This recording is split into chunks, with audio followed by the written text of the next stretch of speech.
Hello student, आज हम class 10th की साइंस का चैप्टर 16 प्राकृतिक संसाधनों का संपोषित प्रबंधन स्टार्ट करेंगे। आइए देखते हैं प्राकृतिक संसाधन क्या होते हैं।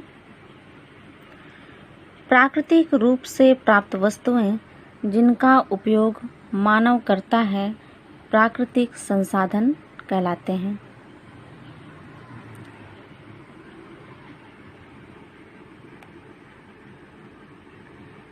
जैसे जल, मृदा, वायु, खनिज, वन और वन्य पशु, सौर ऊर्जा आदि प्राकृतिक संसाधन हैं। जैसे कि आप लोग देख रहे हैं कि जल, मृदा, वायु, खनिज, वन आदि ये सब मानव द्वारा निर्मित वस्तुएं नहीं हैं। इन्हें प्रकृति प्रदान करती है, इसलिए इन्हें कहा जाता है प्राकृतिक संसाधन। नेक्स्ट है प्राकृतिक संसाधनों के प्रकार। तो ये प्राकृतिक संसाधन दो प्रकार के होते हैं, अनवीकृत संसाधन तथा नवीकृत संसाधन।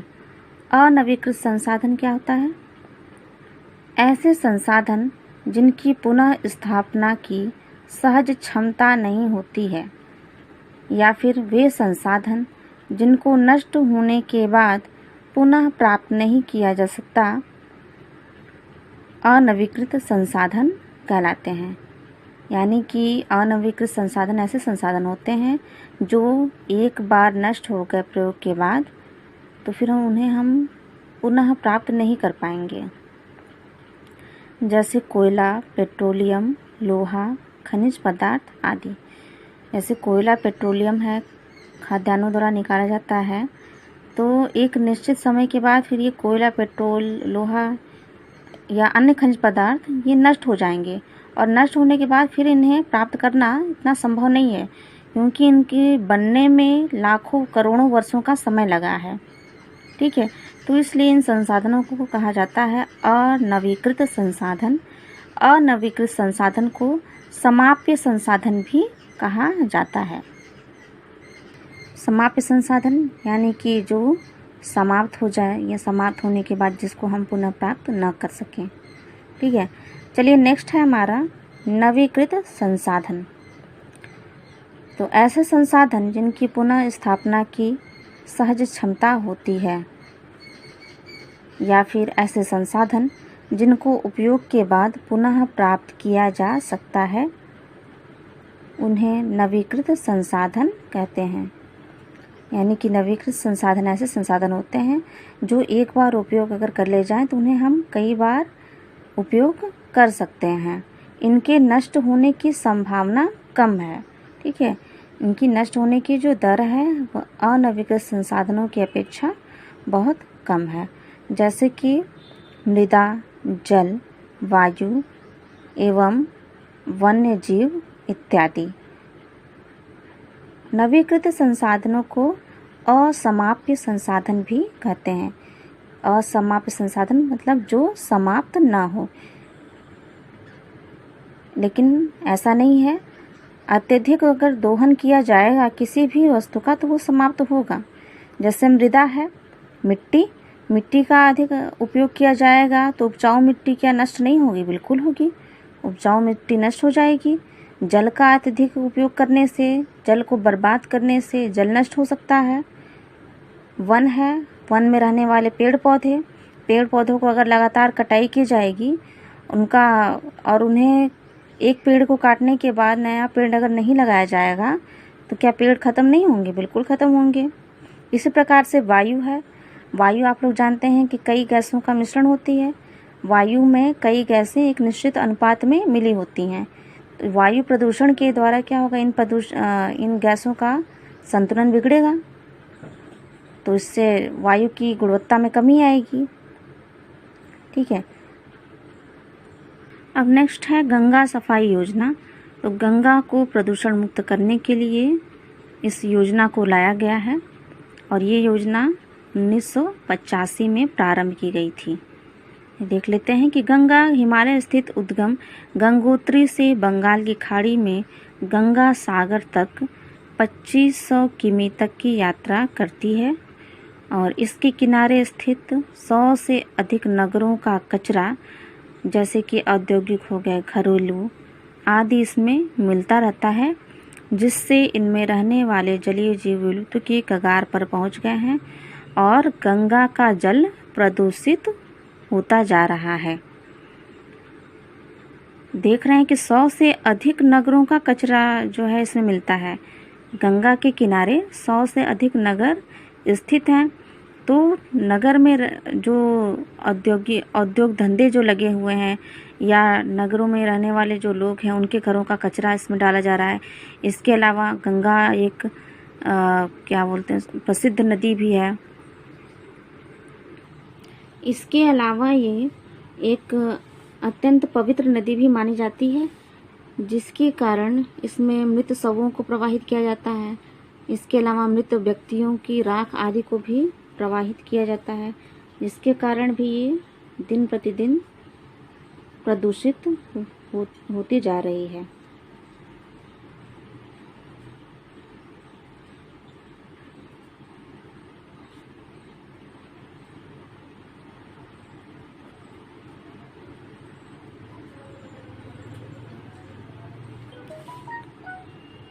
नेक्स्ट है नमामि गंगे कार्यक्रम। तो ये जून 2014 में केंद्र सरकार द्वारा एक प्रमुख कार्यक्रम के रूप में प्रतिपादित किया गया था और इसका मुख्य उद्देश्य है प्रदूषण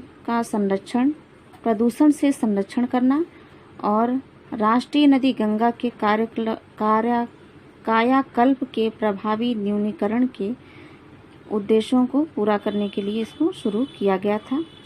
तो स्वच्छ गंगा के लिए राष्ट्रीय मिशन कार्यान्वयन विंग है, जिसे कि अक्टूबर 2016 में स्थापित किया गया था।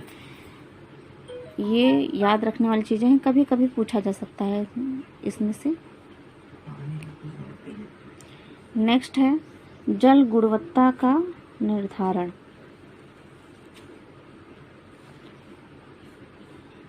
कोलीफॉर्म जीवाणु वर्ग जो मानव की आंत में पाया जाता है, गंगा जल में इसकी उपस्थिति से जल प्रदूषण का स्तर प्रदर्शित होता है। दूसरा है मापन योग्य कुछ कारकों का प्रयोग करके जल की गुणवत्ता का निर्धारण किया जा सकता है। तीसरा है जल का पीएच सरलता से सार्वसूचक यानी कि यूनिवर्सल इंडिकेटर की सहायता से मापा जा सकता है। ठीक है, तो ये कुछ कारक हैं जिनकी सहायता से जल की गुणवत्ता का निर्धारण किया जा सकता है। पीने योग्य जल का पीएच मान कितना होता है? 7 होता है, यानी कि शुद्ध जल का पीएच मान कितना होता है? 7 होता है। ठीक है, 7 यानी उदासीन जल का मान कितना होता है? 7 यानी कि उदासीन होता है।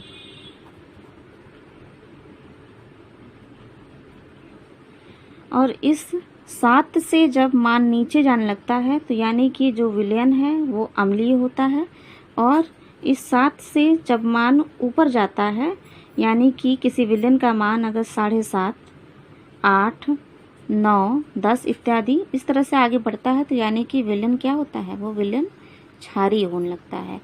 तो हम जब पीएच मान जब ज्ञात करते हैं तो उससे पता चल जाता है कि हाँ ये जल स्वच्छ है कि नहीं, उपयोग हेतु सही है कि नहीं, ठीक है, उपयोग करने लायक है कि नहीं।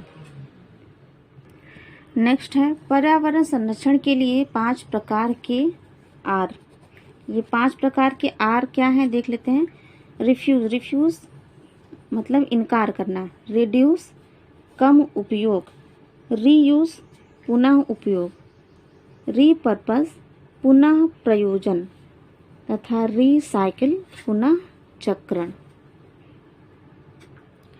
कभी कभी पर्यावरण संरक्षण के लिए 3 प्रकार के आर भी पूछा जाता है। तो 3 प्रकार के आर कौन कौन से हैं? रिड्यूस कम उपयोग, रीसाइकिल पुनः चक्रण, और तीसरा है रीयूज पुनः उपयोग।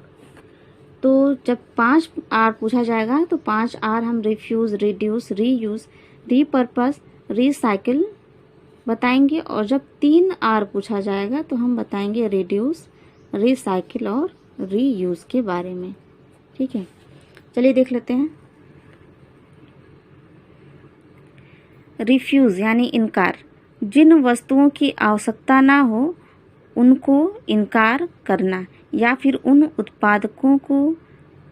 उत्पादों को खरीदने से इनकार करना जो कि हमें, हमारे परिवार और पर्यावरण को नुकसान पहुंचा सकते हैं, जैसे प्लास्टिक के थैले।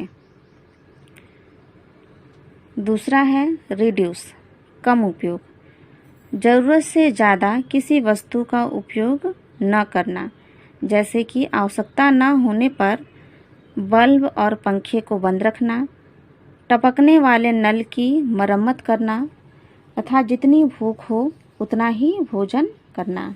ठीक है, जितनी जल की आवश्यकता हो कि केवल उतना ही जल का उपयोग करके हम जल को बर्बाद होने से बचा सकते हैं। तीसरा है रीयूज़, पुनः उपयोग, किसी वस्तु का बार बार उपयोग करना, जैसे प्लास्टिक की बोतलें, डिब्बे आदि। ठीक है, जैसे घर में बहुत सारा सामान आता ही है, तो कुछ चीज़ें प्लास्टिक के डिब्बे वगैरह में भी आते हैं, कुछ कांच के डिब्बों में आते हैं।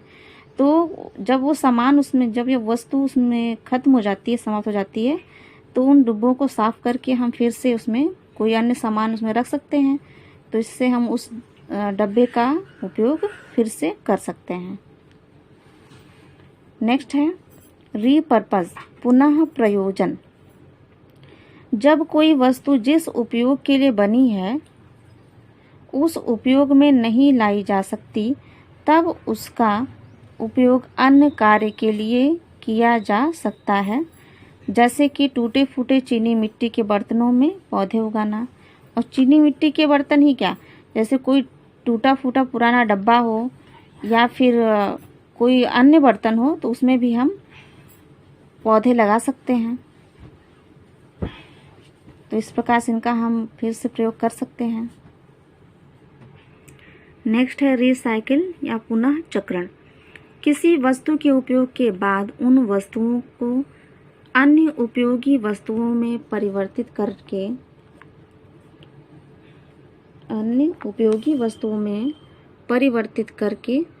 पुनः उपयोगी वस्तु बनाना क्या कहलाता है, पुनः चक्रण कहलाता है।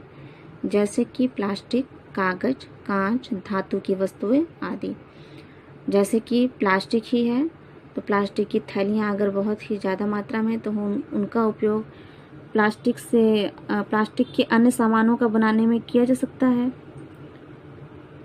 इसी प्रकार से कांच वगैरह है, कागज है, कागज सबके यहाँ पेपर वगैरह आते ही हैं, तो ज़्यादा मात्रा में अगर पेपर है तो उस पेपर को भी रीयूज़ किया जा सकता है। उनका कुछ जैसे रद्दी का टोकरी वगैरह बनता है, तो उसको बना के भी उसका हम यूज़ कर सकते हैं। इसी प्रकार से अन्य भी है, जैसे धातु की कोई वस्तु है या कांच के अन्य बोतल हैं, उनका भी उपयोग हम कर सकते हैं, खिलौने वगैरह बना के फिर से उपयोग किया जा सकता है।